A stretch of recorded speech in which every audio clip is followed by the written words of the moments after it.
I came home from the grocery store to find my mother-in-law Constance standing in my bedroom doorway with a garbage bag in her hands. She smiled at me, that tight smile she always wore when she thought she was doing me a favor. I had a terrible feeling before she even spoke. "Margaret, darling, I finally cleaned out that cluttered dresser of yours," she said brightly. "You'll thank me later. I threw away all that cheap junk you've been hoarding." My heart stopped. I dropped the grocery bags right there in the hallway. I'm Margaret Bellamy, 61 years old, and I just realized my mother-in-law had thrown away the most valuable thing I owned. The small wooden jewelry box my grandmother Estelle had given me before she died. Constance had no idea what she'd done, but she was about to find out. I met Fletcher Bellamy 33 years ago at a library fundraiser. He was kind, educated, came from a wealthy family, and treated me like I mattered. His mother, Constance, however, made it clear from day one that I wasn't good enough for her son. I came from a working-class background. My father was a mechanic, my mother cleaned houses. We lived in a small apartment and wore second-hand clothes. Constance came from old money, the kind of family that had portraits in oil hanging in their entrance hall. She tolerated our marriage but never accepted me. For 3 decades, she'd made subtle comments about my taste, my clothing, my decorating choices. She called things I loved quaint or simple, which was her way of saying cheap. I'd learned to ignore most of it, but this time she'd gone too far. The jewelry box had been my grandmother Estelle's most treasured possession. She gave it to me 2 weeks before she died of cancer. I was 28 years old, newly married, struggling to fit into Fletcher's world. Grandmother held my hand in that hospital room and pressed the small wooden box into my palm. "This belonged to my mother," she whispered. "Keep it safe. Margaret, it's more valuable than anyone knows." I didn't understand what she meant. The box was plain, unpolished wood with a simple brass clasp. Inside were a few pieces of old jewelry that looked handmade and worn. Nothing sparkled, nothing looked expensive. But I kept it because it was hers. Because she'd asked me to, for 33 years. That box sat on my dresser, and now it was gone. "Where is it?" I asked Constance, my voice shaking. "Where did you throw it away?" She looked confused by my reaction. "The garbage truck came an hour ago." "Dear, it's all gone now. Why are you so upset?" "It was just old junk, just old junk." My grandmother's final gift to me was just old junk. I felt tears burning behind my eyes, but I refused to cry in front of her. Fletcher came home from work and found me sitting on the bedroom floor, staring at the empty spot on my dresser. When I explained what happened, he sighed. "Mom was just trying to help. Margaret, she didn't know it was important." But that was the problem. Constance never asked. She never considered that something might matter to me. She just assumed everything I owned was worthless because I was worthless in her eyes. That night I couldn't sleep. I kept thinking about my grandmother's words. "It's more valuable than anyone knows." What had she meant? I'd always thought she was speaking emotionally. That the box was valuable because it connected us to family history. But what if she'd meant something else? The next morning, I called the waste management company. They told me the garbage from our neighborhood had been taken to a transfer station, then compressed and sent to a landfill. There was no way to recover anything. My grandmother's box was gone forever, buried under tons of trash. I sat at the kitchen table feeling hollow. Fletcher kissed my forehead before leaving for work and said I should let it go. But I couldn't. Something about this felt unfinished, like a story cut off mid-sentence. 3 days later, my phone rang. The caller ID showed a number I didn't recognize. A woman's voice asked, "Is this Margaret Bellamy?" I confirmed it was. "Miss Bellamy, my name is Vivienne Harwell. I'm calling from Heritage Auctions regarding an item that was brought to our attention. We found your contact information inside a wooden jewelry box that came through an estate liquidation. We need to speak with you urgently." My breath caught. "You have my jewelry box?" There was a pause. "We have a jewelry box with your name and phone number written inside the lid." "Miss Bellamy, can you describe the contents?" I described everything: the plain wooden exterior, the brass clasp, the handmade jewelry inside that looked old and worn. Miss Harwell was quiet for a long moment. Then she said words that changed everything. "Miss Bellamy, you need to come to our office immediately." I drove to the auction house in a daze. Miss Harwell met me in the lobby, a professional woman in her 50s with sharp eyes and an expensive suit. She led me to a private room where my grandmother's jewelry box sat on a velvet cloth under bright lights. I touched it with trembling fingers. unable to believe it was real. How did you get this? I whispered. Miss Harwell explained that a waste management worker had found it at the transfer station. He collected interesting items people threw away and sold them to estate liquidators. The liquidator brought it to Heritage Auctions for appraisal. When they opened the box and saw my contact information inside the lid, they decided to call me before proceeding. I'd never known my information was written there. Grandmother must have added it without telling me. Miss Harwell carefully removed the jewelry pieces from the box and laid them on the velvet cloth. There were 5 items: a brooch that looked like twisted metal flowers, 2 rings with dull stones, a necklace with dark beads, and a bracelet with strange engravings. I'd seen these pieces 1,000 times and never thought twice about them. Miss Harwell put on white gloves and picked up the brooch. Miss Bellamy, this is an Art Nouveau piece created by René Lalique in 1905. It's made of gold, enamel, and natural pearls. Lalique was one of the most important jewelry designers of his era. My mind went blank. Those words didn't make sense. Are you saying it's valuable? Miss Harwell smiled gently. Miss Bellamy, this brooch alone is worth approximately $240,000. The room tilted sideways. I gripped the edge of the table to steady myself. That's impossible, I whispered. It looks so ordinary. Miss Harwell picked up the 2 rings. These are Georgian-era mourning rings from the 1820s, made with rose-cut diamonds and black enamel. Each ring is worth roughly $60,000. She moved to the necklace. This is a jet bead necklace from the Victorian period, extremely rare and in perfect condition, worth about $35,000. Finally, she lifted the bracelet. This is perhaps the most extraordinary piece. It's a Byzantine gold bracelet from approximately 600 AD. The engravings are in ancient Greek. We'll need to authenticate it further, but conservative estimates place its value at over $400,000. I couldn't breathe. The numbers were incomprehensible. Miss Harwell looked at me with kind eyes. Miss Bellamy, the total estimated value of this collection is approximately $815,000. I sat in that chair for 20 minutes, unable to speak or move. $815,000.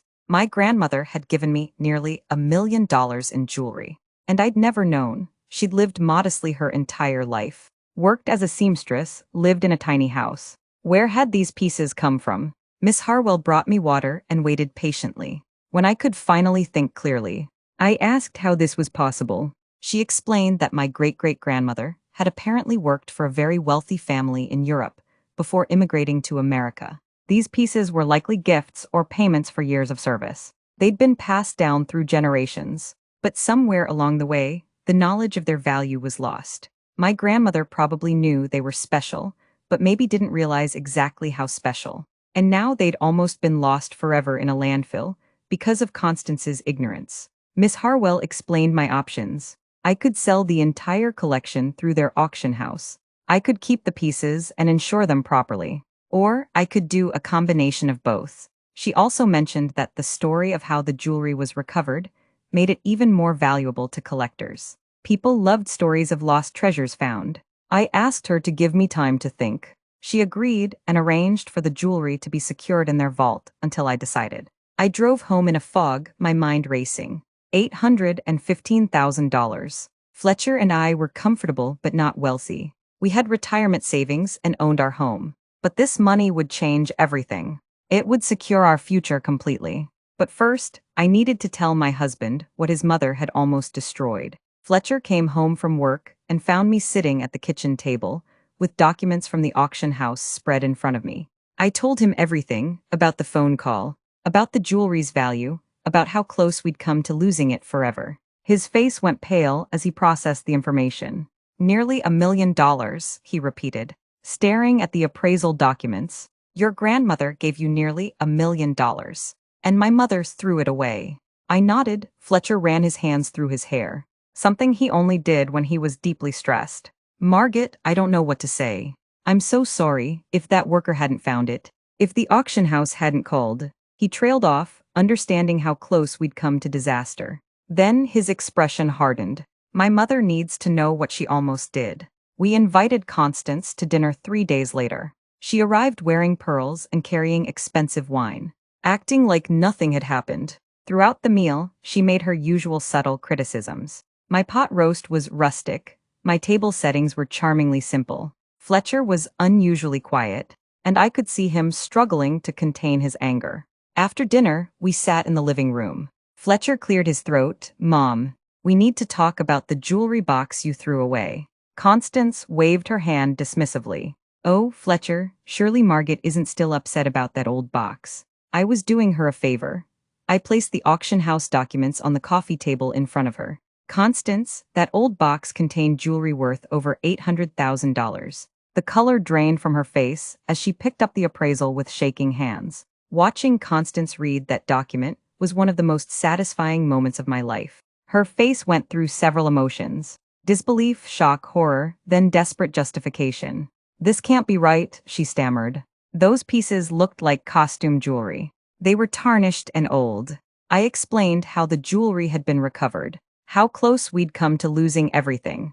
Constance's hands trembled as she set down the papers. Well, you got it back, so there's no harm done, she said, trying to regain composure. Fletcher's voice was cold. No harm done. Mom, if a waste management worker hadn't found that box, if he hadn't brought it to the right people, Margaret would have lost nearly $1 million because you decided her belongings were garbage. Constance flushed red. I didn't know. She protested weakly. How could I have known? You could have asked, I said quietly. You could have considered that something might be important to me before throwing it away. You could have respected my belongings instead of assuming everything I own is worthless. Constance opened her mouth to argue, then closed it. She looked at the appraisal again, and I saw something shift in her expression. It wasn't remorse, it was calculation. Of course, this is wonderful news, she said, forcing a smile. Fletcher, darling, this means you and Margaret are quite wealthy now. Perhaps you could finally afford that lake house we discussed.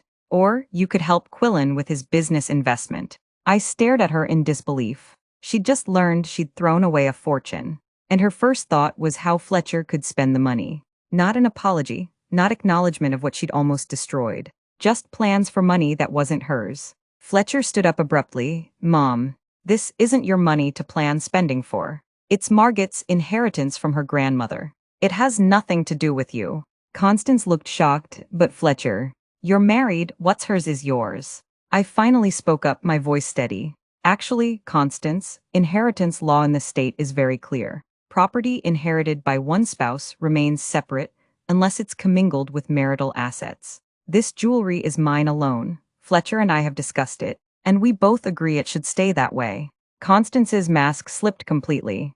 So you're going to hoard it like some miser? Keep it all to yourself? The contempt in her voice was naked now. This is exactly why you were never right for this family. Margaret, you've always been selfish and small-minded. The room went silent. Fletcher's face turned red with anger. Get out, he said quietly. Constance looked at her son in shock. What did you say? Fletcher's voice grew louder. I said get out of our house. Right now. Constance stood, gathering her purse with shaking hands. Fletcher, you can't be serious.